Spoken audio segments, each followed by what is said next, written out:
Welcome back to the channel. So in this episode we're going to have a look at what's been going on in November.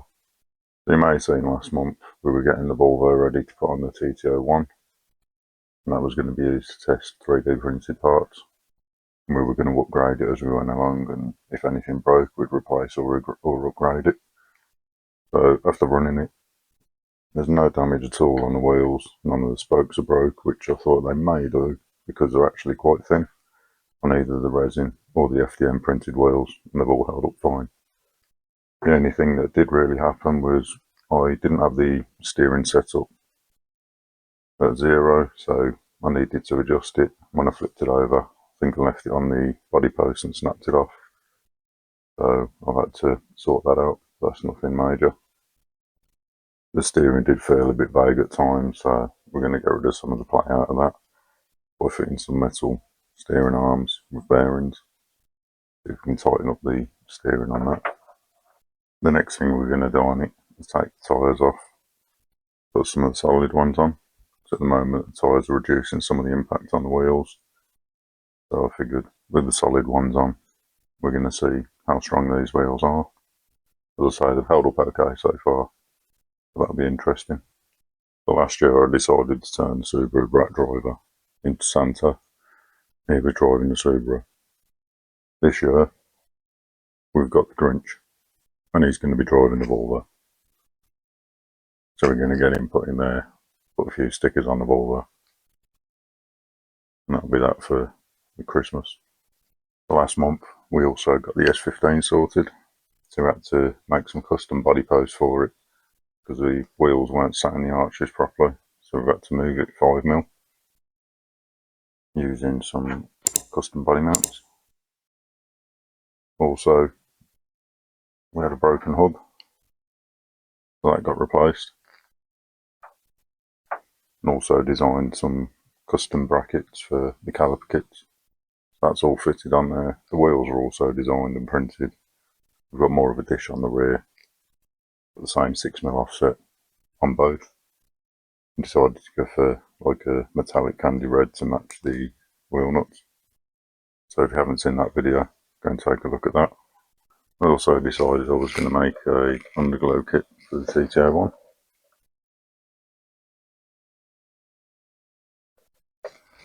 That's using filament LEDs. Got them in different colours. I've got some red, green, blue. These are as close as I can get to sort of orange. So I'm hoping to get that sorted, get the wiring finalised on that. So at the moment it's just on the breadboard inside. Also want to be able to fit them on the TT02, so I'll be modifying those as well. I also got a couple of upgrades that might help get some more content on the channel. So I've managed to pick up a GoPro Session 5, hoping to make up some mounts for that so we can attach it to some of the cars, get some running videos.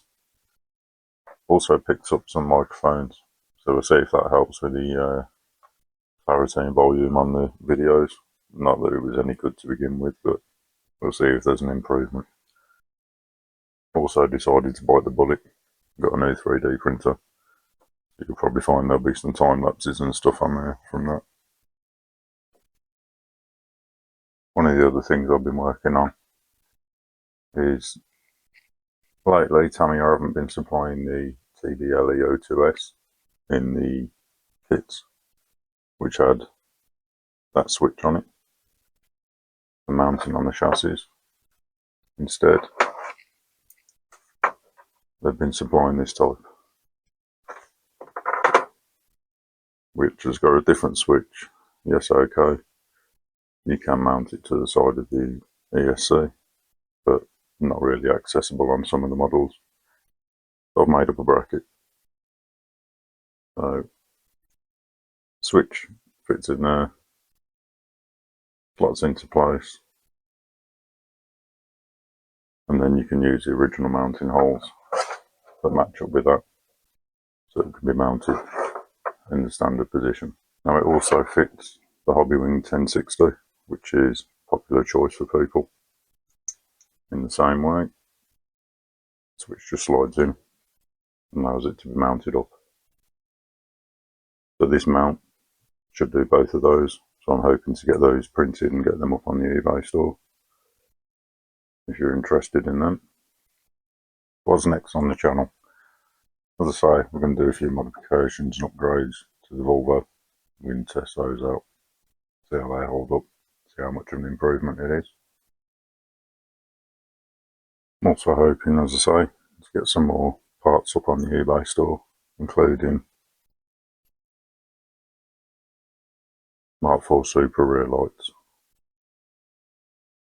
Because the lenses are printed in transparent material, housings are just printed in black.